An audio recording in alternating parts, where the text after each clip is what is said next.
Hey, Jacqueline M. Baker here. I hope that you're safe. I hope that you're healthy. And I hope that wherever you're at in the world, you're stocked up. Not overstocked, but stocked up enough to get you through these next few weeks in a productive way. Listen, we are forced over the next few weeks and maybe beyond to work in environments that we aren't usually accustomed to work in. We will be working remotely. And I want to make sure in just a few moments together that we have the tools, the resources, and the confidence to do that. So many of us are going to be forced to jump on a lot more conference calls, a lot more video conferences to make sure that we can stay with our teams, we can be productive in our various work environments. And so I want to make sure that you can do that effectively. So let me give you a few tips to deal with conference calls and video calls over the next couple of weeks. Okay, first things first. If you are invited to a conference call or a video conference specifically over the next couple of weeks, hopefully you'll adopt these in your life over time, but specifically over these next few weeks, I want you to be on time.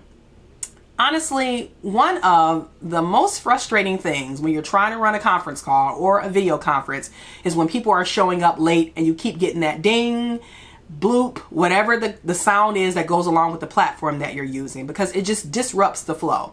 And if you're on the other end of it, if you're entering in late, sometimes it can be a little bit embarrassing, right? Because that chime or that ding totally calls you out. It almost just says you're late, right? Instead of saying ding, it's like you're late. So I want you to try as much as possible to be on time. But let's be real. These next few weeks are going to be challenging. Some people have kids, you have pets that are at home with you, dogs, cats, birds, whatever you're into. And sometimes they slow you up. And so you might be late. So if you do find yourself running late for a conference call or a video conference, I want you to enter silently. Meaning I don't want you to enter causing the noise. Don't enter saying, hey, Jacqueline's here. Hey, what are we talking about now? Hey, can somebody catch me up? No. Can't nobody catch you up. You're going to have to wait until after the call is over and get the briefing from somebody else. Okay. So please be on time if you can. And if you can't, enter silently. Also, if you're the organizer of one of those, there are usually settings on the back end where you can let people silently enter into the call. Okay. So instead of making it a disruptive situation where every time that someone enters in, it makes a chime or a beep or a ding, you can actually eliminate that feature. And that feature is different depending on which platform that you're into. Okay. The third thing I want you to keep in mind is to mute your background. All right. Mute your background. I'm sure that we've all experienced situations where we've had to take a call in an airport, or you had to be at a store, or just various situations. Mute your background. Okay, so once you get in and you get comfortable, just make sure that you mute your background. But don't forget that you're on mute. Make sure that when it's your turn to talk, that you actually unmute. Because sometimes we'll go to answer a question and you're just talking. And no one can hear what you're saying because you're on mute. And some people on the call will actually call you out and say, oh, they're probably on mute right now. So remember to take yourself off of mute when it's time for you to talk. Additionally, let's not use mute as an excuse for us to be distracted. And listen, we've all done it. Like, I know that I've done it before where I'm on a conference call and I muted myself and then my short attention span kicks in and I start doing something else. And then someone will say, hey, Jacqueline, do you have any other input or any other questions anyone has? And you're like, I actually don't even know what they're talking about. Or someone will ask you a specific question and you have to unmute and say, could somebody repeat the question? Could somebody get me up to speed? And you're busted. Like, it's totally an embarrassing situation.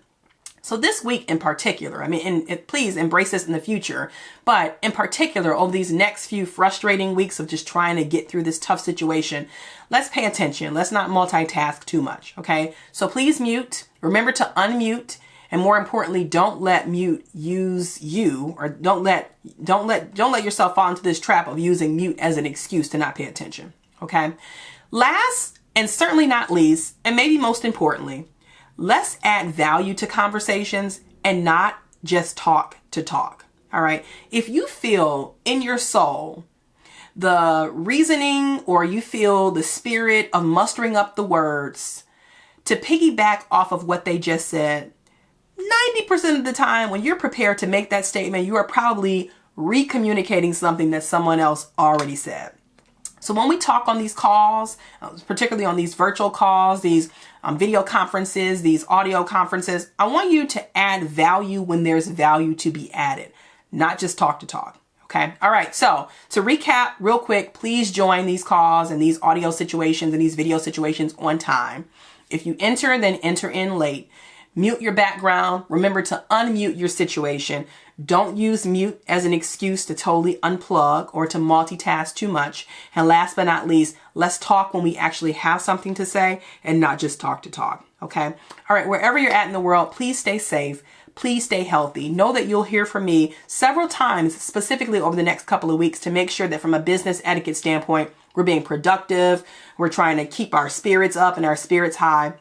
And if you have something that you'd like for me to cover, a topic in particular, don't be shy. Just send me an email over at info@jacquelinembaker.com. All right. So stay safe, stay healthy, and I hope to see you again soon. Ciao.